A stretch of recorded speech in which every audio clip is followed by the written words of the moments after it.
These are the three biggest lessons I learned in 2024 that allow me to make over $60,000 per month as a 22-year-old. The first one is that becoming the person you want to become will take less time than you think it will, but more work than you expect. I mean, take me as an example. 2 years ago, I didn't even really know what a content agency was. I didn't know how an agency was supposed to operate.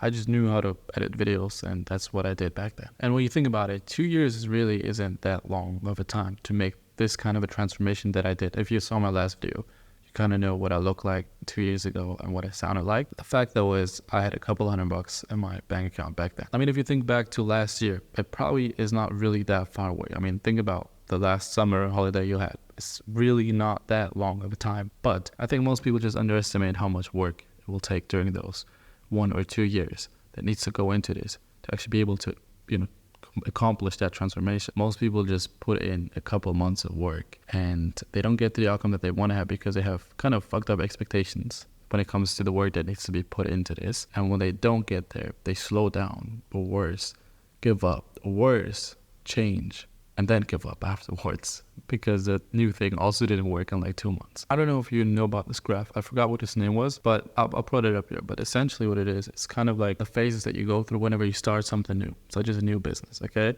And the first thing that you have when starting something new is you're in the phase of kind of having unclarity and maybe even frustration because you have no idea what to do. You have no idea where to get started at.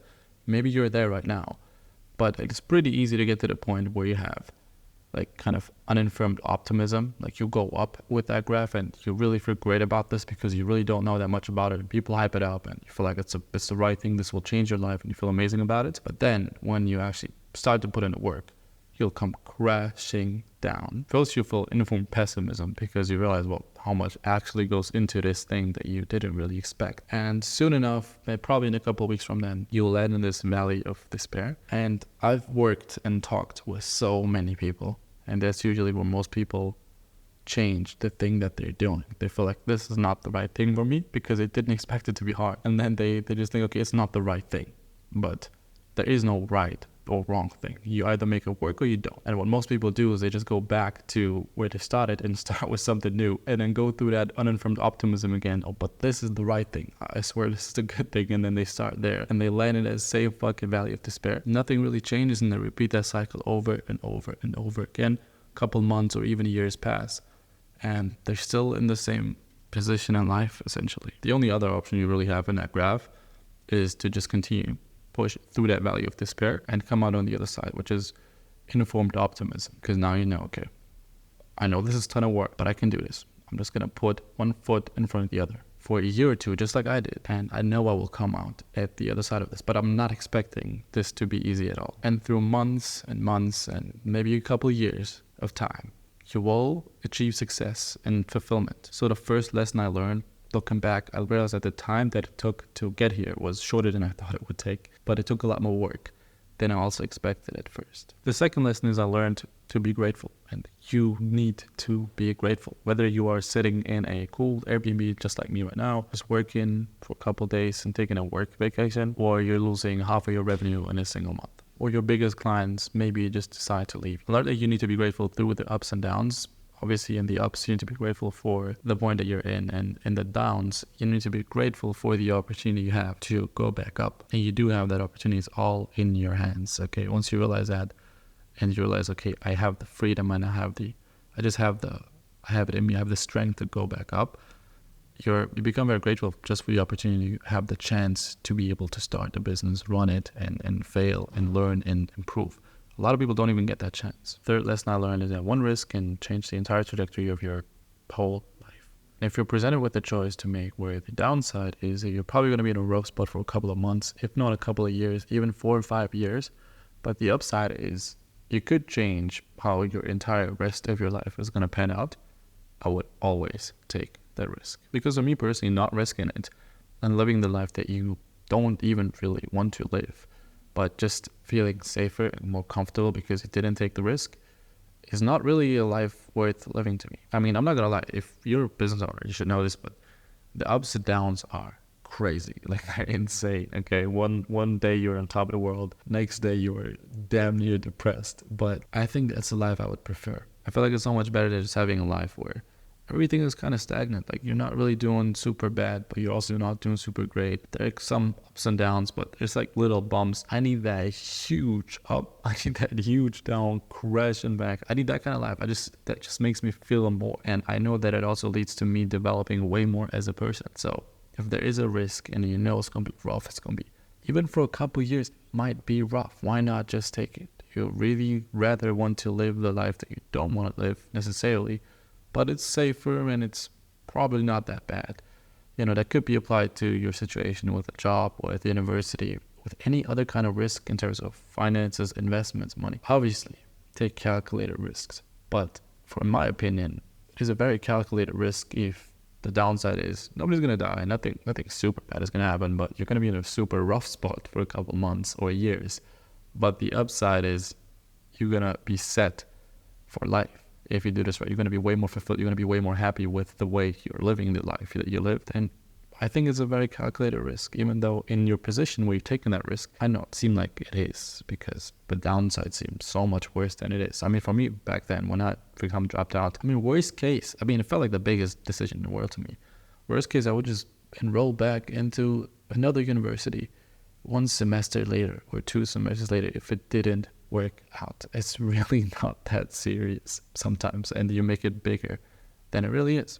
The fourth lesson I learned is that overthinking will always lead to you being unsuccessful, because in that time you're overthinking something, you could just act on it, and you could try it and you could fail, and then you could try the next thing, and then you could try probably 3 or 4 things back and do it again. And that can be applied to anything. It can be applied to business decisions, whether you should run this ad, or this outreach method, that outreach method, or this niche or that niche. I don't give a fuck. Or I don't know, like, so many, it can be applied to so many decisions, pretty much everything you do.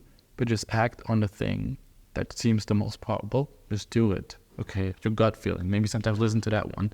But if it doesn't work out, and you realize it's not the right choice, or was wrong, I made a mistake, then just move on to the next one. But thinking about what to do for months is not going to do, you're not going to make any progress at all. And the fifth one is probably the most important one I learned this year, is that money alone isn't worth anything. And that seems pretty obvious, but what I'm trying to get at here is that you will make money. Like, you will make money if you just keep pushing and you keep doing what you're doing. You will at some point make money. The money will come. You'll make a ton of money, okay?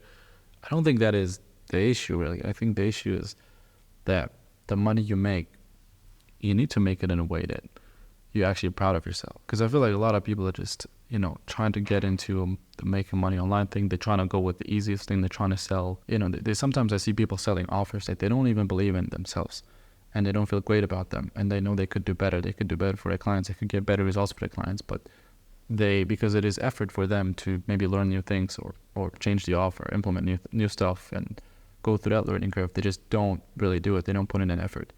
And I was in that position. Okay, when I first started off, I didn't feel incredibly great about the fact that I wasn't doing the best I could for the people I helped. And that made me not really become proud of what I was doing, become proud of the way I was making money. I wasn't doing anything bad, like, it was nothing unethical. I was just offering stuff that I knew didn't get the best results from my clients I could. But that was already enough for me to just change everything, put in so much work to actually make the best thing I can and sell that instead to people. Where I almost feel bad when I can't sell it to somebody, when I can't give it to somebody because I know how much it will help them. When you start building such a product, such an offer, such a business, you'll feel so much better about the thing that you're doing. And I think it's incredibly important. You can make a fuck ton of money. You can make a fuck ton of money in so many different ways. Me and my friend, we're always joking about people who are making that money through OnlyFans. And even worse, the people who manage OnlyFans models and run like OnlyFans agencies. Bro, like if you don't provide any value for the fucking world, but you're making money, I don't have any respect for you at all. So you will make money, okay? Don't worry about it. The money will come. Put in the effort. Keep doing it.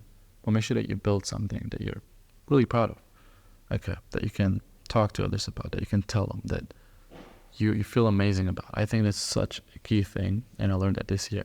And that's exactly what I'm here, where I'm at right now. I'm like in Antwerp right now in Belgium. got like a penthouse for a couple of days, and I'm just building out my product. I mean, I know that most people are not putting in this effort, and I don't have to be, right? I'm making more than enough money.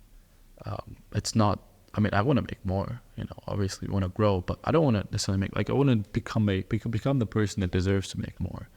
But I think that most people would just continue what they're doing right now in my position as well, but I don't want to. Like, I know I can do better for my clients, for the people I'm serving, for the people I'm helping. So I'm going to, okay? And I can't begin to describe how amazing that feeling is when people message you that you're helping and tell you that you help them in some way. I had the opportunity to contribute to changing their lives. I didn't do it, they did it themselves, but I had the opportunity to do it for them.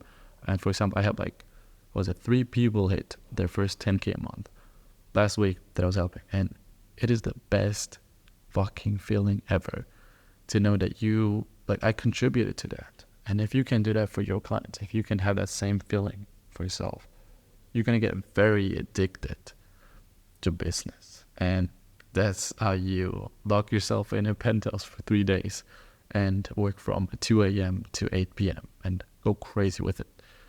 I think that's a level that you should really strive for, not the money. Fuck the money. I'm telling you right now, after some point, it will just become it just becomes numbers on a screen. Don't really make any sense anymore. And I mean, you can do great things with that. You can do good for other people as well, but you don't really feel better. You need to, at some point you will get detached from the money that you're making. And it won't really lead to happiness, fulfillment, or anything like that. And it does come obvious, but I'm trying to just get at the fact that you need to be proud of what you're doing. That's it. Those are the 5 lessons I learned this year. Don't mind me sitting in a tank top right here. I don't know. I thought this should be super raw because the content of it is raw as well. So, yeah. Well, I hope this is valuable. I'll see you in the next one. And feel free to put your own learnings, the lessons you learned, everything in 2024 into the comments. Super curious to hear about them. But yeah, take care, guys. Bye-bye.